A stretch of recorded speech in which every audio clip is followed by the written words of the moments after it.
95% of our life is coming from the programs of how to live life that we get in the first 7 years of life. And that's why poor people stay poor and rich people stay rich. The movie The Matrix is not science fiction. It's a documentary. Every human, and it's a fact, every human first 7 years is download hypnosis. The brain of a child under 7 is in a lower vibrational frequency. When you put wires on a person's head, you read electroencephalograph, reading brain activity. A child below 7 has a lower vibration than consciousness. It's called theta. Theta is imagination. Oh, that's how kids play a tea party with mud pies, but to them it's a real thing. A kid rides a broom, it's a horse. That's theta, imagination. Theta is also hypnosis. And the idea is this: before you can become conscious, if you don't have any programs, what are you going to be conscious of? So nature makes the first 7 years. What kind of programs are required to live on this planet? I say, how do you get them? Theta is hypnosis. You just watch. You watch your parents, you watch your siblings and your community, because you have to learn how many 100,000 rules. Think about it. Just to be a functional member of a family and a functional member of a community, there are rules. Teach an infant these rules. You don't have to. First 7 years, they observe it and just download it. And then I say, well, why is it relevant? Because this is the unfortunate fact. 95% of our life comes from those programs in the subconscious. Every day, only about 5% of their life are you using conscious, which is creative. 5%. And you don't see it because it's called subconscious, below conscious. And the Jesuits, for 400 years, they were boasting. People didn't understand. They say, give me a child until it's 7 and I will show you the man. They've been saying that for 400 years because they knew 7 years was the program period. And 95% of your life after that will be whatever that program is. A child isn't functioning in consciousness until after 7. Before 7 is direct record. Whatever you just said, I just recorded it. So if the parent gets mad at the child and says, you don't deserve that, you don't deserve this, go. The child is not consciously understanding what you mean. Child's just recorded, I do not deserve. Now, if I hear that several times, especially in an emotional situation, because that downloads it faster. Now I'm 40, 50 years old. What is my behavior 95% of the time? And the answer is, well, it comes from the program. I do not deserve. Well, that means unconsciously I will sabotage myself to make sure that the program is correct. I'm making the program true by adjusting the behavior to meet the program. Look, this is not new. I mean, there's a famous book, Rich Dad, Poor Dad. And basically said you come from a poor family and you could struggle your whole life and try to get rich, but you're not going to make it. And if you come from a rich family, you could be stupid your whole life and make it. Not because it was thinking, but it was unconscious behavior that was downloaded from rich families into kids, which is unconscious. So they're making the right moves unconsciously. If they engage their conscious mind, then they look stupid, but it's unconscious. And that's the same thing with poor people. Poor people have beliefs from the family. Oh, you can't make it. Life's a struggle. Things are hard. Who do you think you are? And if that's the program you get, then 95% of the day you will sabotage yourself. And that's why poor people stay poor and rich people stay rich, because the programming. Before I put this knowledge into effect, and I use the word put it into effect, why? I had the knowledge academically. It's like, oh my God, look at the research. What does it mean? I understood it from the level. And with all that knowledge, it didn't change my life. People read self-help books. I go, well, you read the book. You got a lot of knowledge. I say, is your life changed?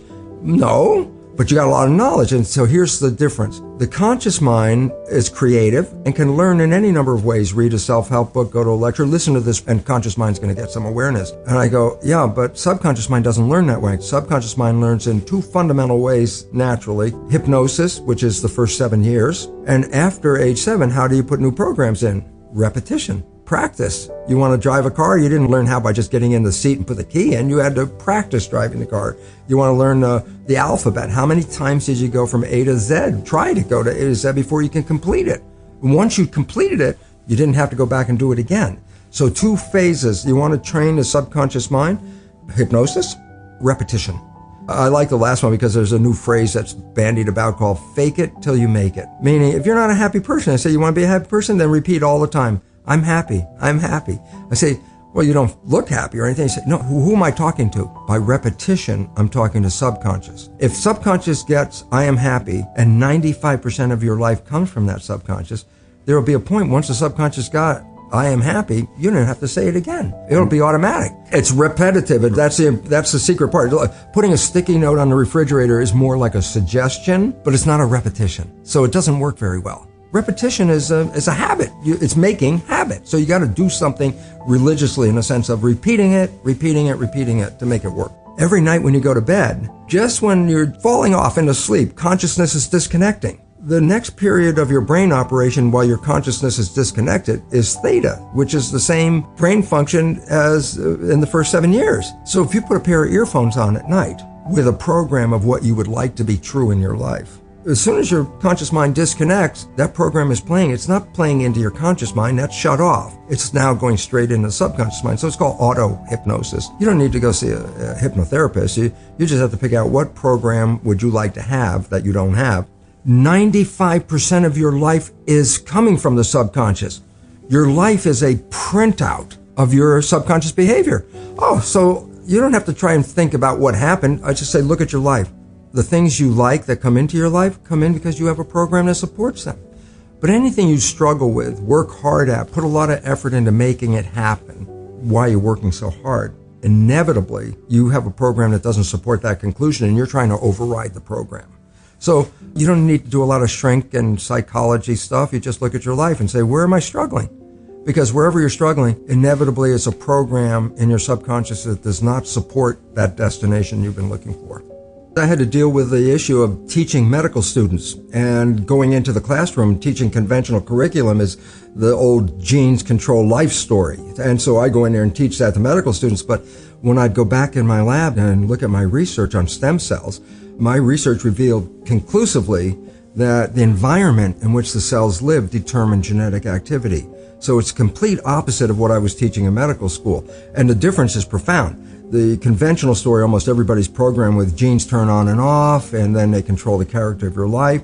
And if you buy that story, which I did and which I was teaching, it really means that we're victims of our heredity. We didn't pick the genes as far as we know. You don't like the traits, you can't change the genes, and the genes appear to turn on and off by themselves.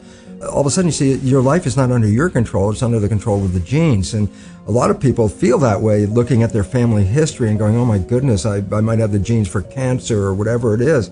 Since consciousness is involved, if once I feed you with an idea that you are susceptible to something, look, I can feed you with an idea that this pill that we just got from the pharmaceutical company, it's the greatest, best thing for your issue. And I give you this pill and you get better. And then later you find out it was a sugar pill and everybody goes, yeah, that's called the placebo effect. And I go, what does it really mean? You didn't get healed by the pill. You got healed by the belief in the pill. Well, yeah, that's what placebo is all about. And at least minimum of one third of all medical intervention is, it's a placebo effect where the healing comes from. Everybody goes, yeah, I know about the placebo. I go, yeah, but that's a result of positive thinking. What about negative thinking? And this is what we don't talk about, but the reality is it's equally powerful in regard to affecting your biology as is positive thinking, but it works in the opposite direction. A negative thought is called the nocebo effect. Can cause any disease and you can die. If you believe you're going to die, you can die from the belief. Here's a simple fact. Stress causes at least up to 90% of doctor visits. How can stress do this? And the answer is very simple. Stress causes a hormone called cortisol to be released in the body. So what does cortisol do? Number one, it causes the blood in the viscera, the guts, where maintenance of the body and healing comes from all the organs. It causes the blood vessels to shut down because it pushes the blood to the arms and legs. Why? Stress means you're ready to run, fight or flight. So you push the energy to where you need it, arms and legs. Well, where do you get it from? Well, you squeeze the blood vessels in the gut. Well, this is growth. The viscera is growth. That's what the organs are for. Arms and legs are for protection. If I'm in protection, I shut off growth. And more importantly, stress hormones shut off the immune system. The reason is just energy. The idea is if you're being chased by a saber-toothed tiger and you have a bacterial infection, how do you want to split the energy? How much energy you want to run away and how much you want to fight the with the immune system? The answer is the hell with the bacterium. I mean, if the tiger catches you, the bacteria is useless. It's meaningless, So when you're in stress hormones shut down the immune system to conserve energy. Does the immune system use energy? Of course. If you've ever been really sick, you never even got out of bed, you have no energy. And if you're in fight or flight mode, you need the energy to deal with the world. So stress hormones physically shut off the immune system. When you're under stress, that's when sickness starts to show up. In fact, it's so good at shutting off the immune system, doctors give patients who are going to receive a foreign organ, a graft of a kidney or a lung or whatever they're grafting, that's foreign tissue. If you put a foreign organ in your body, your immune system's job is to eliminate it. So as they're transplanting an organ, they give the patient stress hormones at the same time because stress hormones will shut off the immune system so the organ won't be rejected right away. That's how effective it is. It's used therapeutically to shut off the immune system. Yeah, but everybody out there in this world right now, with a small exception, is under some level of stress. Every one of those people is dripping stress hormones continuously in their body, and those hormones inhibit the immune system, and the result is illness. And if you stop the growth, you say, yeah, but I'm an adult, I don't need to grow. And I say, yeah, but you have to replace hundreds of billions of cells that you lose every day. So we really have to watch out, because, as psychologists will tell us, 70% or more of our thoughts are negative and redundant, replaying the same negative thoughts. I go, if thoughts had nothing to do with it, fine. But thoughts, positive or negative, shape our biology. And all of a sudden it says, well, now it's time to wake up, because our negative thinking is manifesting a negative life experience. But it's not just me saying this. It was me saying this when I first started doing this work in 1970. And my research was repeatable every day. I could take, stem cells are embryonic cells, so they have no potential until you put them in an environment. And then, depending on the culture medium, by the chemistry of the culture medium, I can make the cell become a muscle cell, change the culture medium, make the same cell become a bone cell, or change it again and make the same cell become a fat cell. And genetically, the cell is the same. It was the environment that I was changing. And I started talking about that long before the new science called epigenetics had come into vogue, which was 1990. So I was like 20 years ahead. And of course, for much of that time, my colleagues looked at me like I was a crazy guy, because everybody knew the conventional dogma.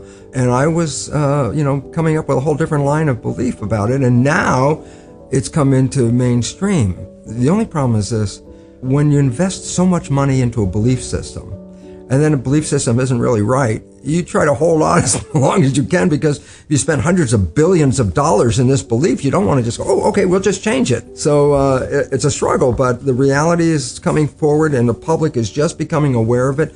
And it's a revolution, because if you believe genes control your life, you're a victim of your heredity. When I say epigenetic control, almost sounds the same, but epi means above. So when I say epigenetic control, literally it's control above the genes. And this is what we now recognize, that the environment, and very specifically our perception of the environment, changes our genetic activity. So that means, well, wait, that's not a victim, because I can change my environment, I can change my perception, and all of a sudden, if I can do that, then I can control my genes. Well, we're going from victim to mastery, from genetics to epigenetics.